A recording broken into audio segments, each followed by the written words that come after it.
नमस्कार दोस्तों और स्टडी विद ज्ञान प्रकाश में आप सभी का हार्दिक स्वागत है। आज 1 जुलाई है, नया महीना शुरू हो रहा है। तो एक बात तो आप लोग बिल्कुल तय कर लीजिए कि नए महीने में कुछ नए बदलाव आपकी दिनचर्या में होने चाहिए, क्योंकि आपकी दिनचर्या जैसी होगी बिल्कुल उसी के मुताबिक आप अपने लक्ष्य की ओर बढ़ेंगे। सिर्फ सपने मत देखिए, हकीकत में उसको बदलने के लिए आप प्रतिदिन प्रयास करिए, संघर्ष करिए, लड़िए। आप आगे बढ़ना चाहते हैं तो डेली का एक टारगेट आपके पास जरूर होना चाहिए। दोस्तों, बात करते हैं खंड शिक्षा अधिकारी भर्ती के बारे में। यह एक बहुप्रतीक्षित भर्ती है। 2019 के बाद खंड शिक्षा अधिकारी की कोई भी वैकेंसी नहीं आई। हालांकि इसके बारे में न्यूज़ लगातार आती रही कि इतने पद हैं, इतने पद हैं। कभी पद ज़्यादा बताए गए, कभी पद कम बताए गए। यहाँ तक कि 300 पदों पर भी खंड शिक्षा अधिकारी भर्ती आने की सूचना प्राप्त हो रही थी। लेकिन फिलहाल अगर वर्तमान परिप्रेक्ष्य में देखें तो जनवरी 2024 में जो एग्ज़ाम कैलेंडर यूपीपीएससी ने जारी किया था, उसमें बीईओ के बारे में कोई जिक्र एग्जामिनेशन के लिए तो नहीं था, लेकिन नीचे एक लाइन मेंशन की गई थी जिसमें यह कहा गया था कि खंड शिक्षा अधिकारी वैकेंसी के लिए जो नियमावली है उसमें थोड़े संशोधन हो रहे हैं और शीघ्र ही इस पर विज्ञापन जारी किया जाएगा। कुछ डेट्स रिजर्व रखी गई थी और रिजर्व डेट पर ही अभ्यर्थी अनुमान लगा रहे थे कि खंड शिक्षा अधिकारी की जो प्रवेश परीक्षा होगी, यानी कि जो प्री की परीक्षा होगी, वो करवाई जाएगी। लेकिन फिलहाल अभी इसके बारे में कोई भी फाइनल डिसीजन नहीं लिया जा सका है। दिसंबर 2024 तक खंड शिक्षा अधिकारी के जितने भी पद खाली हो रहे हैं उनको जोड़कर एक नया विज्ञापन जारी करने की बात कही जा रही है। और अगर ऐसा हुआ तो निश्चित रूप से आने वाले समय में आपको खंड शिक्षा अधिकारी भर्ती का विज्ञापन देखने को मिलेगा। खंड शिक्षा अधिकारी बनने के लिए अगर आप बीएड हैं तो बस पर्याप्त है। अभी तक तो बस यही नियम है कि बीएड किया हुआ अभ्यर्थी ही खंड शिक्षा अधिकारी के लिए आवेदन कर सकता है। हालांकि समकक्ष अर्हता निर्धारित करने की प्रक्रिया भी काफ़ी लंबे समय से पेंडिंग है और अभी इस पर जब फाइनल डिसीजन लिया जाएगा उसके बाद ही विज्ञापन आएगा। तो एक यहाँ पर यक्ष प्रश्न ये उठता है कि आखिर खंड शिक्षा अधिकारी ब्लॉक एजुकेशन ऑफिसर परीक्षा का नोटिफिकेशन कब तक जारी होगा। अखबारों में तो अलग सूचनाएं कई बार आती रही हैं, जैसे कि आप यहाँ पर देख रहे हैं कि भर्ती होंगे 60 से अधिक खंड शिक्षा अधिकारी, यानी कि 60 पदों के लिए अध्याचन तो यूपीपीएससी को मिल चुका है पहले ही। लेकिन अभी कुछ पद जो कि दिसंबर तक रिक्त होंगे उन पदों का अध्याचन भी आयोग को भेजा जाएगा। तो निश्चित रूप से जो पदों की संख्या है वो 60 तो नहीं रहने वाली है। पदों की संख्या कितनी रहेगी ये तो एग्जैक्ट डेटा नोटिफिकेशन में ही आपको मालूम होगा, या यूँ करिए कि प्री परीक्षा होते होते तक जो सीटें ऐड हो जाती हैं वो भी ऐड कर ली जाती हैं। तो आप मान चलिए कि लगभग 150 से पौने 200 के बीच में ये सीटें रह सकती हैं। इसमें मात्र 2 परीक्षा होती है, एक प्री की और एक मेंस की। और प्री की परीक्षा एमसीक्यूज रहता है, केवल जीएस होता है। मेंस में आपको जीएस प्लस हिंदी के आधार पर आपका चयन किया जाता है। तो फिलहाल फ्रेंड्स, अब इसका विज्ञापन कब तक जारी होगा, तो ये एक बड़ा सवाल है कि क्या 2024 में खंड शिक्षा अधिकारी ब्लॉक एजुकेशन ऑफिसर की वैकेंसी आ रही है। देखो फ्रेंड्स, इसके बारे में निश्चित तौर से कोई कुछ कह नहीं सकता, ना तो यूपीपीएससी से अभी तक इसके बारे में कोई न्यूज आई है। एक बात तो बिल्कुल तय है कि जो लोग खंड शिक्षा अधिकारी के लिए तैयारी सीरियसली करना चाहते हैं उनको अपनी तैयारी अभी से स्टार्ट करनी चाहिए, क्योंकि खंड शिक्षा अधिकारी का जो जीएस होता है ये आपके पीसीएस और आरओ से बिल्कुल भी 19 नहीं है, ना तो बिल्कुल कम है। और जीएस में लगभग 1 साल का जो करंट अफेयर है वो लगातार आपने देखा होगा कि करंट अफेयर में प्रतिदिन लगभग 10 से 15 प्रश्न नए ऐड हो रहे हैं। तो आप 1-2 महीने में तो करंट अफेयर तैयार नहीं कर पाएंगे पूरे 1 साल का। तो बेहतर ये होगा कि आप करंट अफेयर के लिए प्रतिदिन अपनी तैयारी को स्ट्रांग रखें। तो इसके लिए मैंने एक प्रयास स्टार्ट किया हुआ है और वो प्रयास ये कि प्रतिदिन मैं 10 से 12 प्रश्नों को करवाता हूँ करंट अफेयर का, और इसी चैनल पर उसकी क्विज करवाई जाती है।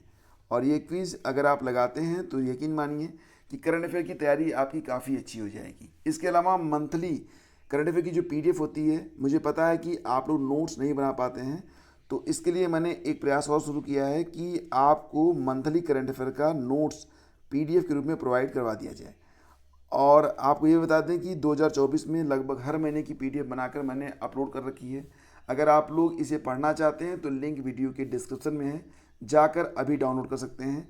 आपको बता दें कि जून माह का संपूर्ण मासिक करंट अफेयर भी अपलोड किया जा चुका है। ठीक है, तो निश्चित रूप से आपको लग रहा होगा कि अभी से क्या पढ़ें, लेकिन मैं कहूँगा जो लोग अभी से पढ़ेंगे वही लोग तो कर पाएंगे, क्योंकि सीटें अगर 150 सीटों पर आप देखेंगे तो कम से कम यहाँ पर 5 से 6 लाख आवेदन आने वाले हैं। 5 से 6 लाख आवेदन और 150 सीटें। आप बताइए कि कोई 1 महीने वाला या फिर कोई 7-8 महीने की तैयारी करने वाला व्यक्ति में से कौन इसे क्रैक करेगा। तो करंट अफेयर से लगभग 15 से 20 प्रश्न बनते हैं और इसलिए आप लोग इसकी तैयारी अभी से स्टार्ट करें। आने वाले अगर दिसंबर 2024 तक खंड शिक्षा अधिकारी के लिए विज्ञापन जारी हो जाता है, तब भी इसकी जो परीक्षा होगी वो लगभग आप मान चलिए कि मार्च अप्रैल 2025 में ही हो पाएगी। तो इसका मतलब यहाँ पर ये है कि खंड शिक्षा अधिकारी का जो विज्ञापन है उसके आने में अभी थोड़ा समय लग सकता है। आने वाले समय में आपने देखा कि यूपीपीएससी में तमाम चीज़ें बदल रही हैं और कुछ परीक्षाओं के लिए जो जैसे कि आरओ का पेपर लीक हुआ तो उसके बाद कुछ परीक्षाओं के लिए विशेष सतर्कता भी बढ़ती जा रही है। तो इन्हीं से मुद्दों के वजह से आपने देखा कि खंड शिक्षा अधिकारी के लिए जो विज्ञापन जारी होगा, ये कब जारी होगा ये तो तय नहीं, लेकिन इतना बिल्कुल तय है कि आपको ये विज्ञापन नेक्स्ट 3 से 4 महीने में देखने को मिल जाएगा। उसके बाद आपकी परीक्षा कभी भी करवाई जा सकती है। तो जो लोग खंड शिक्षा अधिकारी बनना ही चाहते हैं उनके लिए क्या 3 से 4 महीने और क्या 6 से 8 महीने, और इतना तय है कि इसी के बीच आपका जो विज्ञापन है आ जाएगा और आपकी परीक्षा भी हो जाएगी। तो जो लोग तैयारी में लगना चाहते हैं वो लोग अभी से लग जाएं, यही उनके लिए श्रेयस्कर होगा। तो समय को न देखते हुए आप अपना समय देखिए, आप अपनी तैयारी देखिए और अभी से तैयारी में लग जाइए। आप ये मान चलिए कि खंड शिक्षा अधिकारी की भर्ती आएगी ज़रूर और इसी साल यानी कि नेक्स्ट 12 मंथ के अंदर ही आपको इस परीक्षा में बैठना पड़ेगा। ये मानकर अगर आप चलेंगे तो निश्चित रूप से आप बेहतर तैयारी कर पाएंगे। करंट अफेयर की पीडीएफ आप लोग पढ़ना शुरू कर दीजिए। प्रतिदिन मात्र आधे घंटे अगर आप लोग करंट अफेयर पढ़ते हैं तो ना सिर्फ खंड शिक्षा अधिकारी वरन कोई भी परीक्षा होगी, यूपी ट्रिपल सी पीटी की परीक्षा होगी और इसके अलावा आरओ पीसीएस और अन्य सभी प्रतियोगी परीक्षाओं में करंट अफेयर की दिक्कत आपको नहीं होने वाली है। फिलहाल आगे बढ़ते हैं। खबर ये है कि सामान्य अध्ययन के प्रश्नों ने उलझाया। तो आपको पता ही है कि उत्तर प्रदेश लोक सेवा आयोग की ओर से रविवार को आयोजित सहायक नगर नियोजक प्रारंभिक परीक्षा 2023 में सामान्य अध्ययन के प्रश्नों ने अभ्यर्थियों को उलझाया। हालांकि नगर एवं ग्राम नियोजन से संबंधित सवाल अभ्यर्थियों को आसान लगे। सहायक नगर नियोजक के 24 पदों पर भर्ती के लिए प्रारंभिक परीक्षा रविवार को लखनऊ और प्रयागराज के 5 केंद्रों पर आयोजित की गई थी। परीक्षा के लिए कुल 2374 अभ्यर्थी पंजीकृत थे, जिनमें से 31.76 अभ्यर्थियों ने अपनी उपस्थिति दर्ज कराई। परीक्षा एक पाली में सुबह 9:30 से 11:30 के बीच में आयोजित की गई। तो यहाँ पर बता दें कि प्रारंभिक परीक्षा में एक पेपर था जिसमें 150 सवाल पूछे गए थे। प्रत्येक प्रश्न के लिए 2 अंक निर्धारित थे और कुल 300 अंकों की परीक्षा थी। प्रारंभिक परीक्षा में नगर एवं ग्राम नियोजन से 100 प्रश्न और सामान्य अध्ययन से 50 प्रश्न पूछे गए। अभ्यर्थियों ने बताया कि सामान्य अध्ययन के प्रश्नों का स्तर कठिन था, लेकिन नगर एवं ग्राम तो यहाँ पर जो जीएस के प्रश्न पूछे गए हैं ये इंपॉर्टेंट है आपकी सभी प्रतियोगी परीक्षाओं के लिए। इसलिए जीएस का जो आंसर की आज मैंने अपलोड किया हुआ है, लिंक मैं वीडियो के डिस्क्रिप्शन में दे दूंगा, तो आप लोग उसको वॉच जरूर कीजिएगा। आगे बढ़ते फ्रेंड्स, यूपी बोर्ड परीक्षा के लिए आज से किए जाएंगे ऑनलाइन आवेदन। विलम्ब शुल्क के साथ 16 अगस्त तक आवेदन लिया जाएगा। तो 1 जुलाई से विद्यालय खुलने के साथ ही यूपी बोर्ड परीक्षा के लिए ऑनलाइन आवेदन की प्रक्रिया शुरू हो जाएगी।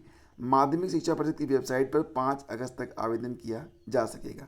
विलम्ब शुल्क के साथ 16 अगस्त तक आवेदन हो सकेंगे। इसके बाद विद्यालय को फॉर्म भरने की अन्य प्रक्रिया 30 सितंबर तक पूरी करनी होगी। माध्यमिक शिक्षा परिषद के सचिव ने रविवार को समय सारणी जो है वो जारी कर दी है। वेबसाइट upmsp.edu.in है और इसी पर आपको आवेदन करना है। देखो फ्रेंड्स, यहाँ पर कहा जा रहा है कि 5 अगस्त तक स्कूलों के माध्यम से 10वीं और 12वीं की बच्चों के परीक्षा फार्म भरे जाएंगे। इसी के साथ परीक्षा शुल्क के रूप में 10वीं के संस्थागत परीक्षार्थियों को 500 रुपये शुल्क जो जमा करना पड़ेगा और क्रेडिट सिस्टम के विद्यार्थियों को 200 रुपये और 75 पैसे फीस जमा करनी पड़ेगी। तो इसके लिए अब आप लोग अपना जो विद्यालय है उससे संपर्क कर लें। 9वीं और 11वीं के लिए पंजीकरण प्रक्रिया भी स्टार्ट कर दी गई है और जिन विद्यार्थियों को 10वीं में कंपार्टमेंट परीक्षा दी है उनका पंजीकरण 20 अगस्त तक किया जाएगा। प्रत्येक विद्यार्थी से पंजीकरण शुल्क के रूप में 50 रुपये लिए जाएंगे। इस शुल्क को विद्यालय के प्रधानाचार्य 25 अगस्त तक कोषागार में जमा करवाएंगे। और निजी स्कूल का मालिक गोधरा से गिरफ्तार, नीट पेपर लीक का मामला। सीबीआई ने रविवार को एक निजी स्कूल है जय जलाराम स्कूल के मालिक दीक्षित पटेल को उसके आवास से गिरफ्तार किया है। यह स्कूल पंचमहल जिले में गोधरा के पास स्थित है और यहाँ 5 मई को परीक्षा आयोजित की गई थी। सीबीआई के वकील राकेश ठाकुर ने कहा कि पटेल को अहमदाबाद की विशेष अदालत में पेश किया जाएगा और उसका रिमांड मांगा जाएगा। पटेल मामले में गिरफ्तार होने वाला 6ठा आरोपी है। उस पर आरोप है कि उसने उम्मीदवारों को परीक्षा पास करने में मदद करने की एवज में 10 लाख रुपए की मांग की थी।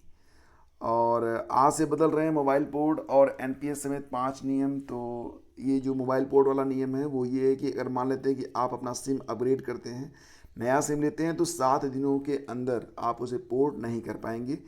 एक तो सिम बदलने का ये नियम हो गया है। क्रेडिट कार्ड बिलिंग, खैर इससे आपको कोई मतलब नहीं होगा। और अगर आप 90 दिनों तक अपना खाता ऑपरेटिव नहीं रखेंगे तो खाता बंद भी हो सकता है। पंजाब नेशनल बैंक ने कहा है कि 3 साल तक जो खाते बिल्कुल ऑपरेट नहीं हुए हैं वो 1 जुलाई से काम करना बंद कर देंगे। एनपीएस वाले मामले में क्या है, सौदे वाले दिन ही निपटान। नेशनल पेंशन सिस्टम में अब सौदे वाले दिन ही निपटान होगा। और मोबाइल टैरिफ महंगा, ये तो आप जानते ही हैं। आगे बढ़ते हैं। यूपी समेत 19 राज्यों में अगले 4 दिनों में भारी बारिश की चेतावनी जारी की गई है। सतर्कता बढ़ाई गई। कई राज्यों में मूसलाधार बारिश से जनजीवन अस्त व्यस्त है। यूपी में बिजली गिरने से 5 लोगों की मौत हुई है। और अब बरसात में जो दिक्कतें होती हैं वो अब शुरू हो चुकी हैं। और फ्रेंड्स, अब आप लोगों से कहना चाहूँगा कि करंट अफेयर का ये पीडीएफ आप लोग एक बार देख लीजिए। ये जून माह का संपूर्ण मासिक करंट अफेयर है। इसको अगर आप इसका प्रिंट आउट लेना चाहेंगे तो 12-13 पन्ने में प्रिंट आउट आ जाएगा, क्योंकि यहाँ पर जो मटेरियल्स हैं उनको बहुत ही तरीके से सजाया गया है। और अगर आप इसे मोबाइल फ़ोन में पढ़ना चाहें और अपना नोट्स खुद बनाना चाहें तो बस जूम करिए और जितना आपको दिख रहा है इतना आपको दिखेगा। तो इसमें कोई दिक्कत तो आपको होने वाली है नहीं है। आसानी से आप मोबाइल फ़ोन में भी बिना प्रिंट आउट लिए इसे आप पढ़ सकते हैं। दूसरी बात यह है कि मोबाइल में पीडीएफ करने से फ़ायदा ये होता है कि अगर आप कहीं पर गए हुए हैं और एकाएक आपको याद आता है कि यार ये चीज़ कहाँ पर है, या करंट अफेयर का आप रिवीजन करना चाहते हैं तो आसानी से आप रिवीजन वगैरह तुरंत ही कर सकते हैं। तो ये पूरी पीडीएफ मात्र 25 रुपये में उपलब्ध है। लिंक वीडियो के डिस्क्रिप्शन में है। और इसका जो प्रारूप है आप देख रहे हैं, मात्र 25 पेज में इसे समाहित किया गया है। तो जो भी अभ्यर्थी इस पीडीएफ को लेना चाहते हैं वो अभी जाके ले सकते हैं। और यकीन मानिए कि आप लोग हर महीने का करंट हर महीने पढ़ लिया करें और हर महीने का जो करंट है उसको नोट बना के रख लिया करें, क्योंकि एग्ज़ाम से पहले यही नोट्स आपके काम आएगा। फिलहाल आज का वीडियो यहीं पे ख़त्म करते हैं। अगर सेशन आपको अच्छा लगा तो लाइक और शेयर ज़रूर कर दीजिएगा। कुछ सैंपल के पेजेज आपको टेलीग्राम पर मैं उपलब्ध कराऊंगा, वहाँ पर जाकर आप देख लीजिएगा। अगर आपको लगे कि ये पीडीएफ बेहतर है और इसे आपको लेना चाहिए तो आप इसे बिल्कुल परचेज़ कर सकते हैं। वैसे इससे बेहतर मटेरियल आपको ना तो कोई दे पाएगा और ना ही मार्केट में उपलब्ध है। धन्यवाद।